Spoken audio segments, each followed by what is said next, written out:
Alright everyone, in today's video I am going to be planting our tomato plants.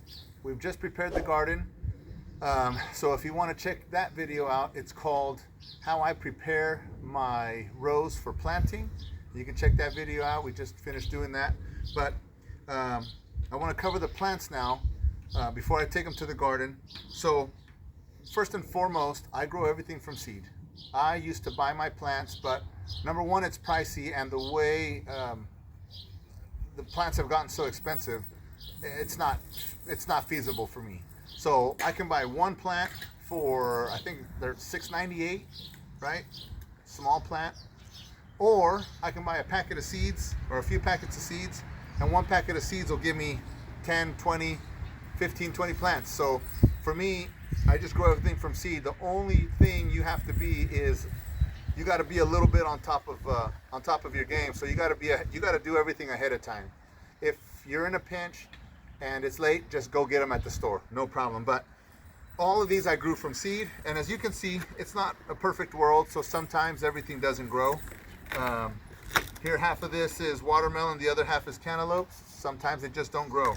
Here is tomatoes. If you can see this gap in the middle, these are the first seedlings to pop up.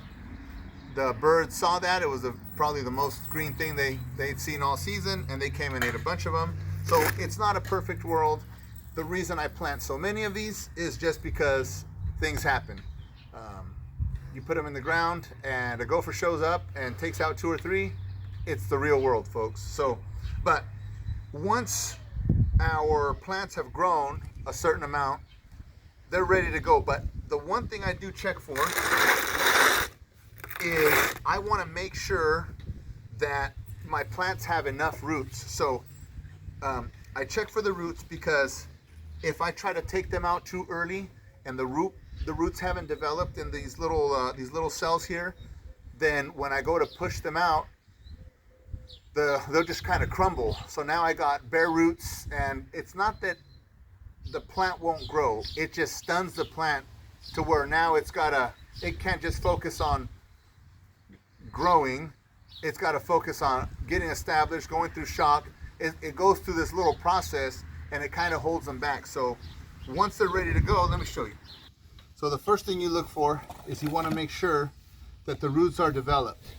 So as you can see, these little roots, they're starting to poke out of the bottom. These are pretty much ready to go. So I should be able to just push in and then pull these guys out, and there you go. So as you can see, those roots are pretty developed in there.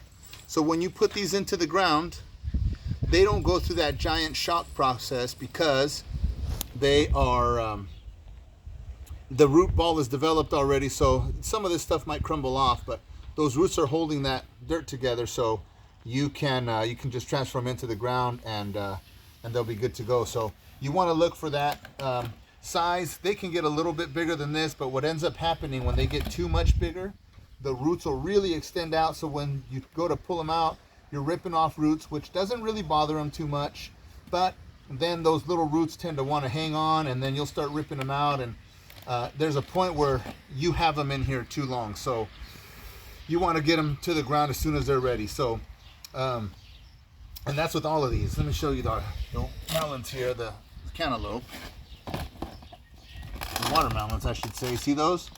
Perfectly ready to go. That's perfect. Some of these didn't grow. I don't know whether it was a seed thing, but like I said, it happens, and that's just the way it is. So these plants are ready to go. Let's take them to the garden and start putting them in. All right, everyone, here we are at the garden. That's my garden.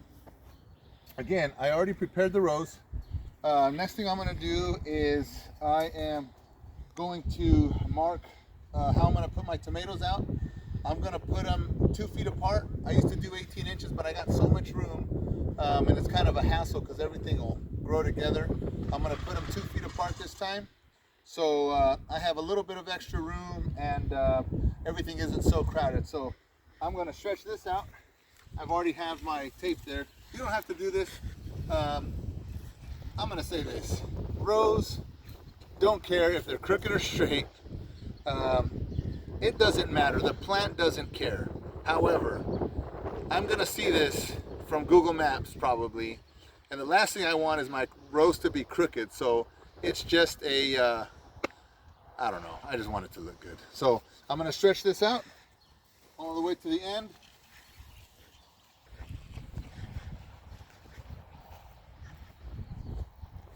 All right, I'm gonna put that there.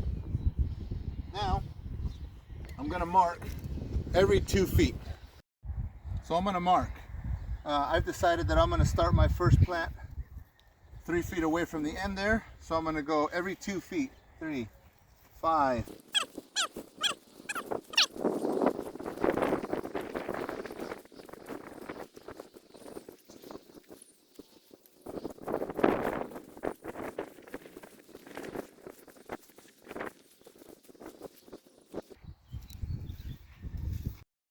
All right, so now that we've marked where every plant's gonna go, now we grab our plants.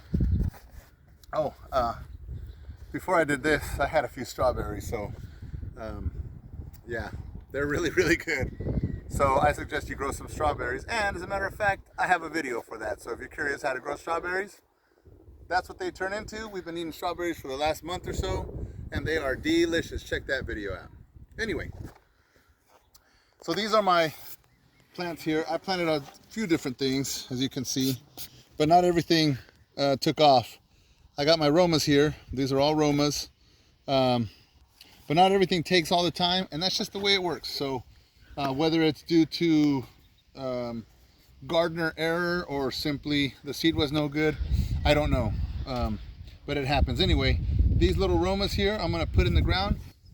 All right, so once you've gotten your plants ready to go, now we'll just get a stick. Now I just had to improvise. I found the stick just laying there. Look at the million of sticks I got over there. So I just picked one. I don't have anything special for that. I use a different one every time. But you poke this guy out, all right? And look at the roots on this guy, real nice, right? So all I'm gonna do is go ahead and I'm going to lay them out because it's a routine. If I dig each one as I'm going, it's too hard. So what I'll do is I'll let this guy lay right there, and then I'll go set the rest of them out. So let me do that, and then we'll be right back. So as you can see, we've placed every plant where it's gonna go, okay? So now it's time to put them in the ground. So most folks will grab themselves a nice little trowel like this. They'll dig themselves a hole, right? They'll make a hole. I don't do that, too much work. I'll grab this guy, put it in, right? Just make sure that I cover it pretty good, and there it is. All right, and I'll do that for all of them. It's real simple. You just want to make sure to leave the plant the same way that it is in its pot there, and there you go. See, it's hard to screw these up. If you put them a little bit deeper, it's not bad. Matter of fact, it doesn't hurt to put them deeper, but because they're young, you want to make sure that you don't cover them up, because you could kill them, they're being so young. So I'm going to put the rest of these into the ground, and then we'll come back and I'll tell you what I do right afterwards. Okay, so we got our plants in the ground, as you can see, okay? So now that our plants are in the ground, so today happens to be an overcast day. We are in mid-April right now, but we had this little rainy, cold kind of spell come through. But if it was a hot or a really warm spring day, you don't want to lay your plants out, because you could do it, but make sure it's early, okay? But if it's hot, you don't want the hot dirt touching the young plants, because it could kill them. They're pretty fragile at this point. So if it was hot, and I don't have my drip set up yet, but what I always do is I always bring me a bucket, okay? And if you do this, when you put your plants out right away, the shock will be a lot less and they'll take a lot quicker, okay? Sometimes it takes the water a little bit to go through there, so I like to come and do this. I just give them a little shot of water to kind of get them going. And that'll seep in, and that'll help the little plant start to establish itself, I should say. Real easy. So all you want to do is put a little bit of water around, make sure that these guys take a little bit. But this is a trick you can do on a warm day when you plant your plants. What you want to do though, you want to do something like that. So you can put a little cupful like that. It won't affect your plant, but it'll seep in right around it. See? Another example. So this helps your little plants not go into shock. All right? They take a lot quicker, and that dirt around them gets wet, and so yeah. Just a quick El Rancho tip. All right, everyone. So here we are 2 weeks later, and as you can see, the tomatoes that we had watered by hand, we eventually put a drip line in, and look at that. They are taking off and looking really, really good. So here's the rest of the garden, and it's